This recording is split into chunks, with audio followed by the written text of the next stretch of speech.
Finding gold was only half the journey. Getting home with it was the part that killed people. During the California Gold Rush, thousands of men and families set out on trails that stretched across deserts, mountains, and unmarked wilderness. They carried dreams, supplies, and gold. But the land didn't care. Heat erased entire wagon trains. Snow-trapped travelers where no help could reach them. And desperation forced people to abandon everything, even gold, just to stay alive one more day. Along these trails, wagons were left behind. Camps were abandoned, and people vanished without graves, without records, without endings. Before we continue, if you're drawn to real treasure stories, lost gold, and the darker side of American history, make sure to subscribe to the channel. These are the stories that don't always make it into textbooks, and you won't want to miss what comes next. Now imagine this: a long trail stretching into nothing, a wagon slowly breaking apart, and a decision that no one survives making twice. This is the story of the deadliest gold rush trails, and the roads that took far more than they ever gave back. For most people who joined the gold rush, danger had a clear shape. They imagined thieves, fights over claims, violence in the camps. Very few understood that the greatest threat wasn't another person. It was the road itself. The trails leading to and from California were not designed routes. They were guesses, lines drawn through wilderness by people who had never crossed it before. Maps were incomplete. Distances were misunderstood. Rivers marked on paper didn't always exist where expected. And yet, people trusted them, because once gold was found, staying felt just as dangerous as leaving. Food ran out quickly in mining camps. Prices rose until survival itself became expensive. Illness spread fast. Many realized that the longer they waited, the harder it would be to escape. So they left. Families packed wagons heavier than they should have been. Men traveled alone, believing speed would keep them safe.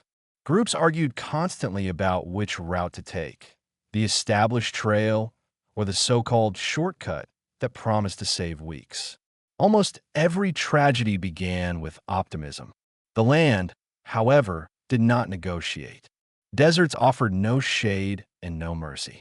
Travelers underestimated distances between water sources and paid for it slowly. Mountains looked passable from afar, then revealed sheer cliffs, deep snow, and narrow passes where wagons could not turn back. And once a mistake was made, there was often no second chance. Turning around meant starvation. Pressing forward meant risking death. The road forced decisions that no one was prepared to make. And sometimes, survival required abandoning the very thing that had started the journey: gold. Along these trails, pouches of gold dust were thrown aside to lighten loads. Nuggets were buried beneath stones so wagons could keep moving. Chests were left behind when wheels broke and horses collapsed. The idea was always the same: we'll come back for it. Most never did, because the road didn't just test strength. It tested judgment, patience, and luck, and it failed far more people than it spared. The desert was the first real test. It didn't announce itself with violence. It didn't rush. It waited. From a distance, the desert looked manageable. Flat land, open sky, a straight path that seemed easier than winding mountain trails. Many believed crossing it quickly would save time and lives. They were wrong. The heat came slowly at first. Mild mornings gave way to brutal afternoons. The sun erased shadows, and the air stopped moving. Every mile demanded more water than planned. Every mistake compounded the next. Wagon wheels sank into soft ground. Animals slowed, then refused to move. Tempers flared. Arguments broke out over rations, direction, and responsibility. Water became the only thing that mattered. People misjudged distances between springs. Maps marked water sources that had dried up years earlier. Streams turned out to be nothing more than cracked earth. When water ran low, choices became cruel. Drink now or save it for later. Give water to the animals or to the children. Carry gold or survive the next day. Gold was heavy. Water was life. Along desert trails, the ground became littered with what travelers could no longer carry. Furniture, clothing, tools, and then quietly gold. Pouches of gold dust were emptied and scattered into the sand to lighten loads. Nuggets were buried beneath rocks with no marker beyond memory. Chests were pushed off wagons and left behind as the rest moved on. Sometimes people stayed with the gold, too weak to continue, too stubborn to abandon it, too hopeful to believe help would come. Many died where they sat. Others wandered away from the trail in search of water that didn't exist. Their bodies were never found, only footprints leading into nothing. Those who survived carried the memory with them. They spoke later of wagons standing alone in the distance, heat shimmering around them like ghosts. Of campsites where fires had burned once and then never again. Of bones bleached white by the sun, lying just beyond the trail, unnoticed by those still walking. The desert did not care who you were. It took the rich and the poor the same way. And by the time travelers reached the mountains, many already understood a terrible truth. If the desert didn't kill you, something else would try. If the desert punished travelers openly, the mountains deceived them. From below, the passes looked peaceful. Snow-capped peaks in the distance. Cool air, a promise of relief after the brutal heat. Many believed the worst was behind them once they reached higher ground. That belief cost lives. Mountain trails narrowed quickly. Wagons that moved freely on flat land struggled on steep inclines. Wheels slipped, axles snapped. Horses lost their footing and fell, sometimes taking entire wagons with them. Then came the cold. Weather in the mountains changed without warning. Clear skies vanished in hours. Snowstorms rolled in silently, erasing trails, landmarks, and any sense of direction. Travelers who pressed forward found themselves trapped between cliffs and drifts higher than their wagons. Turning back was often impossible. Snow swallowed tracks behind them. Supplies ran low. Firewood became scarce. Vet clothing froze overnight. Fingers went numb. Decisions slowed. And once cold settled into the body, panic followed. Some groups tried to wait out storms, believing they would pass quickly. Days turned into weeks. Food was rationed down to crumbs. Animals were slaughtered, then eaten down to bone and sinew. Others tried to move through snow blindly, hoping descent meant safety. Many collapsed just a few miles from help they never saw. Gold became meaningless here. In the mountains, gold did not buy warmth. It did not stop hunger, and it could not be eaten. Travelers abandoned it in desperation. Heavy chests were left beside trails marked only by memory. Gold dust was poured out to make packs lighter. Nuggets were tossed aside without hesitation. Survival came first, at least until survival failed. Years later, stories emerged of frozen camps discovered in spring thaws. Wagons still loaded, supplies still packed, gold still present, untouched beside the remains of people who never made the final descent. The mountains didn't just block the journey, they ended it. And for those who survived, the lesson was clear. The trail did not forgive mistakes. Every gold rush trail had at least one promise attached to it. A shortcut. Someone always claimed to know a faster way. A route that avoided deserts. A pass that bypassed the mountains. A trail that would shave weeks off the journey. To exhausted travelers, those promises sounded like salvation. They rarely were. Most shortcuts were based on rumors, incomplete knowledge, or deliberate lies. Some were drawn by men who had never traveled the route themselves. Others were invented by guides who needed money more than they needed honesty.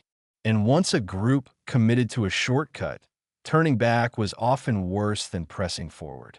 One of the most infamous examples involved routes across untested desert basins and high plateaus. Travelers were assured that water lay just beyond the next ridge, that the land ahead was flat, that the journey would be quick. Instead, they found nothing. no rivers, no sade, no clear path forward. Wagons became trapped in soft ground or rocky terrain. Animals collapsed from exhaustion. Supplies disappeared faster than expected, and as panic set in, the group's unity began to fracture. Arguments turned into accusations. Leaders were blamed. Guides were threatened. Some were abandoned in the night. Others were killed outright. Gold played a dangerous role in these moments. Those who carried more gold were expected to share more supplies. When they refused, tensions escalated. In some groups, gold became a reason to eliminate someone rather than save them. People began making desperate calculations. Who slows us down? Who consumes the most water? Who carries the most weight? The answers were not always merciful. Entire families were lost on these false routes. Journals recovered years later spoke of dwindling hope, wrong turns taken too late to undo, and the unbearable realization that the promised shortcut had become a trap with no exit. In the end, survivors often reached established trails again, thinner, broken, and haunted. Behind them lay wagons, bodies, and gold that no one would ever return for. The land swallowed it all, and the lesson spread slowly, carried by those who lived long enough to warn others. There are no shortcuts through wilderness, only consequences. Gold was never meant to be left behind. Every piece carried a future in someone's mind. A farm, a business, a family saved from poverty. It was the reason people endured everything the road threw at them. And yet, along the gold rush trails, gold was abandoned again and again. Not because it lost value, but because it became too heavy to survive with. When wagons broke beyond repair, travelers stripped them of what they could carry. Furniture went first, then tools, clothing followed, and finally, when nothing else could be sacrificed, gold was set aside. Sometimes it was done carefully. Pouches were buried near the trail, wrapped in cloth or oilskin, marked with stones or branches placed just so. The intention was clear: lighten the load now, return later.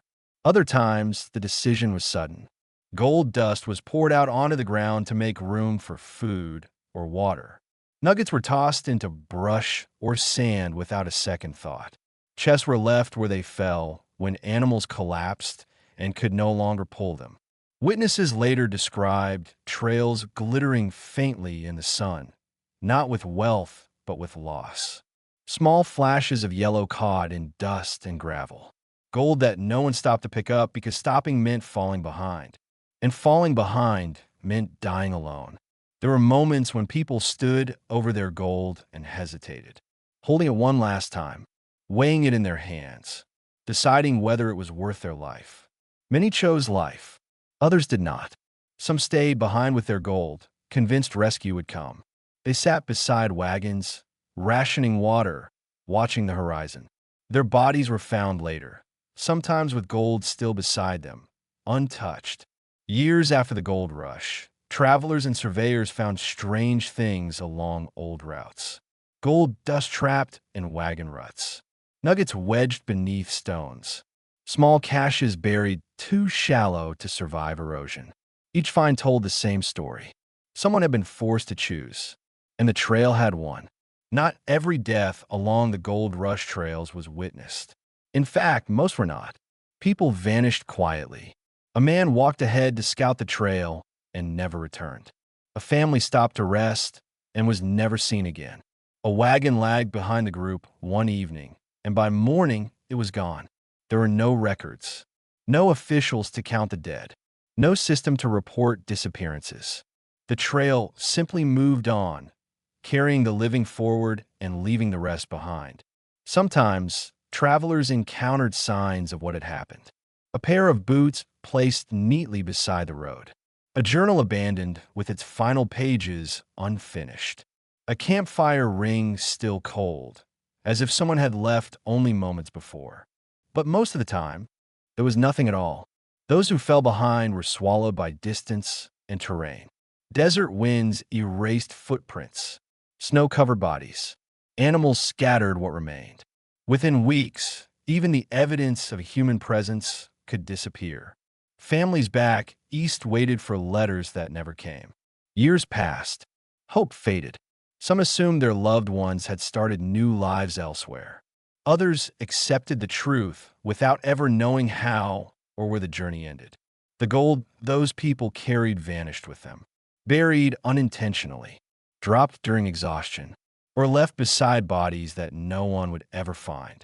This is why so much gold from the gold rush never entered circulation. It wasn't stolen. It was lost with the people who never reached the end of the road. And the trail never spoke of it again. Years after the height of the gold rush, people continued to move along the same routes. Not miners this time. Surveyors, traders, settlers, soldiers, people building a future on land that had already taken so much. And sometimes the past revealed itself. Along old trails, they found wagons half buried in sand, wood bleached by sun and wind, wheels frozen in place where they had broken decades earlier. Nearby, scattered objects lay exactly where they had been dropped. A cooking pot, a child's shoe, a broken rifle, and occasionally gold. Small amounts at first. Gold dust trapped in the grooves of wagon ruts. Nuggets wedged beneath stones where someone had hidden them hastily. Pouches torn open by animals, their contents spread across the ground. More unsettling were the personal discoveries. Journals with final entries written in shaky handwriting. Letters never sent. Names scribbled beside dates that had no continuation. In some cases, bones were found nearby, sometimes still arranged as if the person had simply sat down to rest. There were no markers, no headstones, no names carved in stone, just silence. Some of these sites became known. Others were recorded briefly and then forgotten again. Many were never documented at all. Those who found them rarely took everything. Gold carried weight, not just physically, but emotionally. Taking it meant acknowledging how it had been left behind. Some people reburied what they found. Others carried it away quietly, never speaking of where it came from. Even today, hikers and researchers occasionally report stumbling upon remnants along forgotten routes. A rusted tin beneath a rock, a glint of yellow in dry soil, a place that feels wrong to disturb. Each discovery is a reminder. The gold rush did not end cleanly. It faded, leaving fragments behind. Today, many of the deadliest gold rush trails no longer look dangerous. Some have become hiking paths. Others are crossed by highways. A few have vanished entirely beneath towns, farms, and forests. But the land remembers. Beneath modern roads lie the same routes where wagons broke apart and people made impossible choices. Beneath quiet soil are objects no one meant to abandon: tools, letters, and sometimes gold. These trails matter because they remind us that the gold rush was not just a story of opportunity. It was a story of risk, of people who believed they could outrun nature, of promises that sounded reasonable until it was too late, of wealth that meant nothing without survival. The trails stripped the gold rush of its illusions. They showed that success depended not only on finding gold, but on judgment, restraint, and luck. And luck ran out often. Even now, when hikers feel unease along certain stretches, when places feel heavy without explanation, it may be because history hasn't fully settled there yet. Not all journeys were finished. Not all choices were forgiven. Somewhere along the old gold rush trails, there are still places where nothing grows quite right, where stones sit where no one placed them, where the ground hides stories it never gave back. Gold was found, gold was lost, and the road took the rest. The men and families who set out believed the danger was temporary, that suffering was the price of a better future. Few understood that the journey itself would become the greatest risk they ever faced. If you're drawn to real treasure stories, lost gold, and the darker side of American history, make sure to subscribe to the channel so you don't miss what comes next. These stories aren't just about what was found. They're about what was paid for it. And now, I want to ask you something. Do you think the gold left behind along these trails should still be searched for today? Or should it remain where it was abandoned as part of history? Would you risk the journey, knowing what these roads once took? Share your thoughts in the comments. Because some treasures are measured not in gold, but in the lives that were spent chasing it.